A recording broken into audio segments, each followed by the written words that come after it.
Good morning class.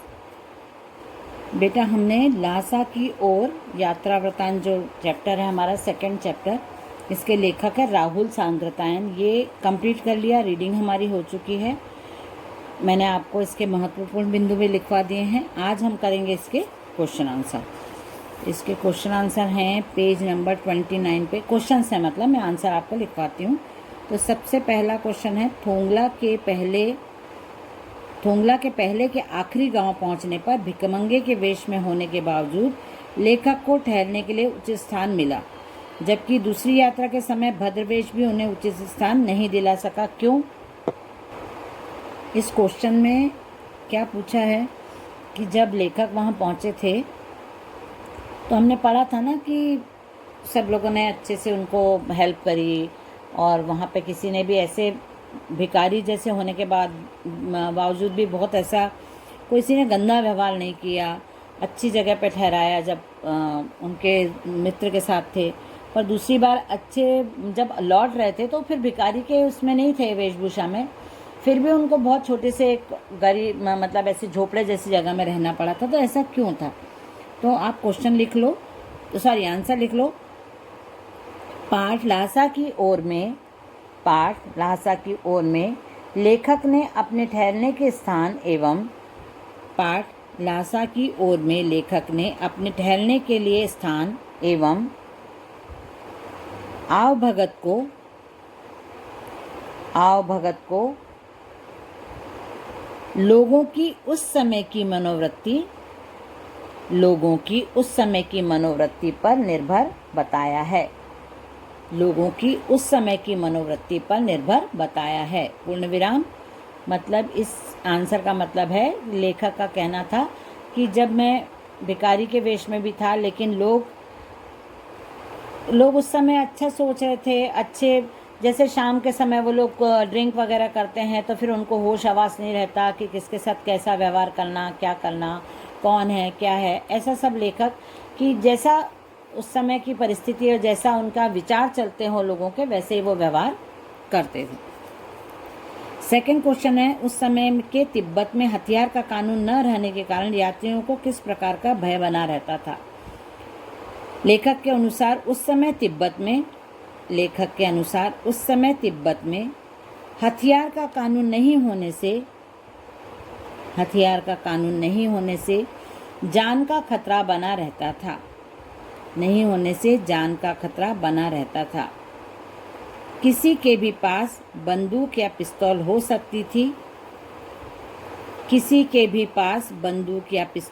सकती थी।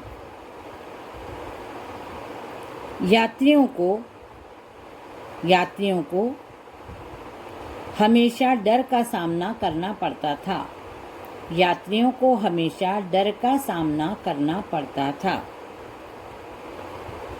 Answer question 3 है, लेखक लंकोर के मार्ग में अपने साथियों से किस प्रकार बिछड़ गया? लेखक लंकोर जब जा रहे थे तो उनका घोड़ा धीमे धीमे हो गया था, गलत रास्ते पर चले गए थे। ये सब आंसर हमको लिखना है इसमें। तो लिखिए, लेखक लंकोर जाते समय, ऐसा लिखो बेटा, लंकोर जाते समय मार्ग में लेखक का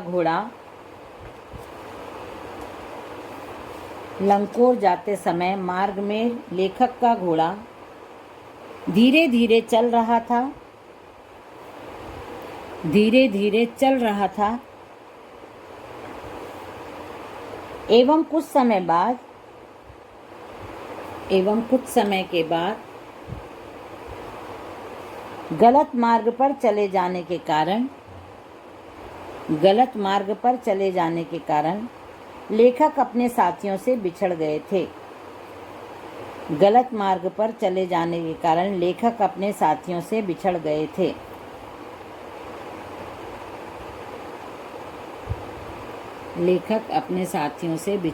थे।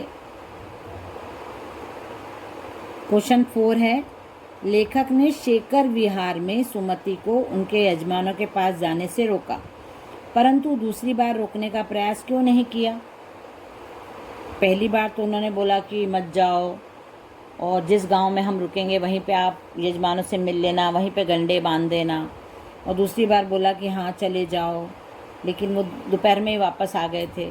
तो ऐसा दोनों बार अलग अलग लेखक ने क्यों किया? आप लिख लीजिए इसका आंसर। लेखक ने शेखर विहार में सुमति को लेखक ने शेखर विहार में सुमति को यजमानों के पास जाने से रोका क्योंकि उनका मानना था कि सुमति वहाँ 1-2 हफ्ते लगा देंगे।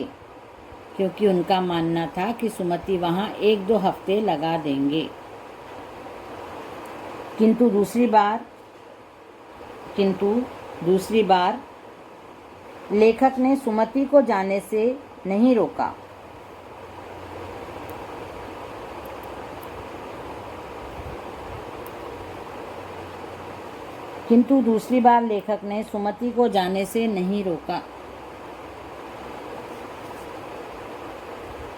क्योंकि लेखक को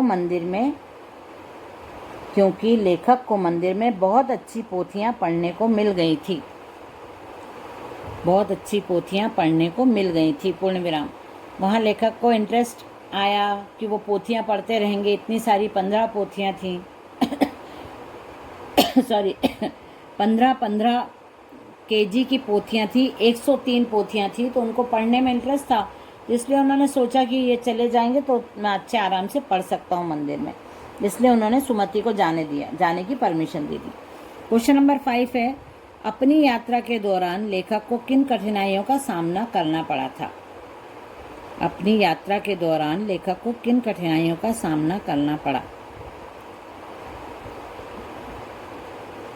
लेखक को तिब्बत यात्रा के दौरान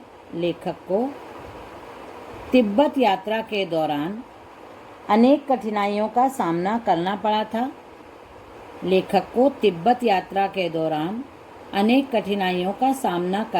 था। पूर्ण विराम। ऊंचे ऊंचे पहाड़ी रास्तों को कड़ी धूप में पैदल चलकर पार करना। कॉमा लगा के लिखिए। विचित्र मौसम को सहन करना। जैसे कभी एकदम फेस पे धूप लगती थी और पीछे यदि छांव है तो पीछे बहुत ज़्यादा ठंडा लगता था। मतलब आपके पीठ के पीछे यदि छांव पड़ रही है तो वो बहुत ठंडा लगता था, और फेस के ऊपर डायरेक्ट यदि धूप आ रही तो वो बहुत ज़्यादा कड़क होती थी। तो वो बहुत विचित्र मौसम था। विचित्र मौसम को सहन करना। फिर कॉमा लगाइए। यात्रा के दौरान डाकुओं द्वारा लूटपाट का भय, जान का खतरा आदि कई प्रकार की कठिनाइयों का सामना करना पड़ा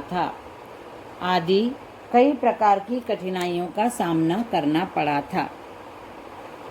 ये क्वेश्चन नंबर 5 हो गया। प्रस्तुत यात्रा वृतांत के आधार पर बताइए कि उस समय का तिब्बती समाज कैसा था।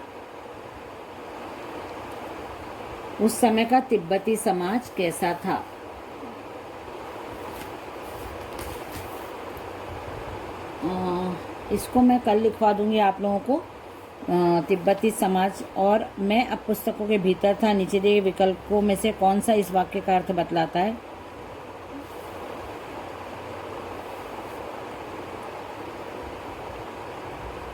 इसमें लेखक पुस्तक पढ़ने में रम गया।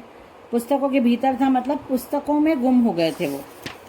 पेज नंबर 30 पे कुछ क्वेश्चंस हैं जो रचना और अभिव्यक्ति मतलब पाठ से रिलेटेड तो हैं, लेकिन ये सिचुएशन बेस्ड क्वेश्चन होते हैं। सुमति के यजमान और अन्य परिचित लोग लगभग हर गांव में मिले। इस आधार पर आप सुमति के व्यक्तित्व की किन विशेषताओं का चित्रण कर सकते हैं? क्योंकि सुमति धार्मिक व्यक्ति थे, वो लोगों को धर्म की शिक्षा देते थे, लोगों के भले की सोचते थे, इसलिए लोग उनको जजमान के रूप में बहुत मान सम्मान देते थे। और उनको जाना जाता था, और इसीलिए उनका व्यक्तित्व मतलब प्रभावी था, लोगों के ऊपर प्रभाव डालते थे वो।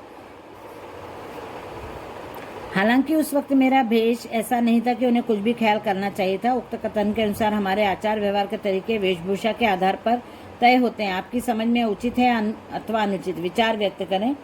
यह उचित है, जैसा हम बोलते हैं, जैसा हम व्यवहार करते हैं, जैसे हम कपड़े पहनते हैं, जैसे हम दिखाई देते हैं, उसी के अनुसार लोग हमारे साथ व्यवहार करते हैं। आपका व्यवहार ही आपके लिए व्यवहार का जिम्मेदार होता है। यात्रा वृत्तांत के आधार पर तिब्बत की भौगोलिक स्थिति का शब्द चित्र प्रस्तुत करें। आपने भी किसी स्थान, ये सब आपको उन वर्ड्स में अपने आप ही करना है, इसलिए मैं इसको लिखवा नहीं रही हूँ। और उसके बाद हैं यहाँ पे वो दिए हैं, वर्ड मीनिंग दिए हैं, वो आप देख लो। डांडा, ऊंची जमीन। थोंगला, तिब्बती सीमा का एक स्थान, मैंने बोला था एक गांव का नाम है ये।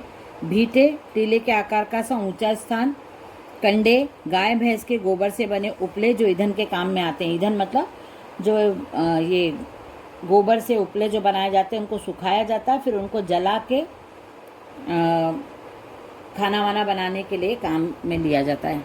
सत्तू, भुने हुए अन्न, जौ या चने का आटा जो खाया जाता है और खाने के रूप में उसका इस्तेमाल होता है। थुक्पा, सत्तू या चावल के साथ मूली, हड्डी और मांस के साथ पतली लेई की तरह पकाया गया खाद्य पदार्थ। गंडा, मंत्र पढ़कर गांठ लगाया हुआ धागा या कपड़ा।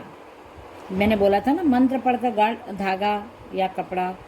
चीरी, फाड़ी हुई, मतलब किसी कपड़े में से जो छोटी छोटी वो फाड़ते हैं उनको चीरना मतलब। भरिया, भारवाहक, कल भी पढ़ा था हमने कि जो भार होता है उसको भरिया बोलते हैं। सुमति, लेखक को यात्रा के दौरान मिला मंगोल भिक्षु जिसका नाम लोब्जंग शेख था। इसका अर्थ है सुमति प्रज्ञ, मतलब अच्छी बुद्धि वाला। अतः सुविधा के लिए लेखक ने उसे सुमति नाम से पुकारा। जो उनके मित्र थे, मैंने पहले भी बताया, वो मंगोलियन थे और उनको सुमति इसलिए बोलते थे, उनकी बुद्धि अच्छी थी, इसलिए लेखक ने सुविधा के लिए उनको सुमति नाम दे दिया था।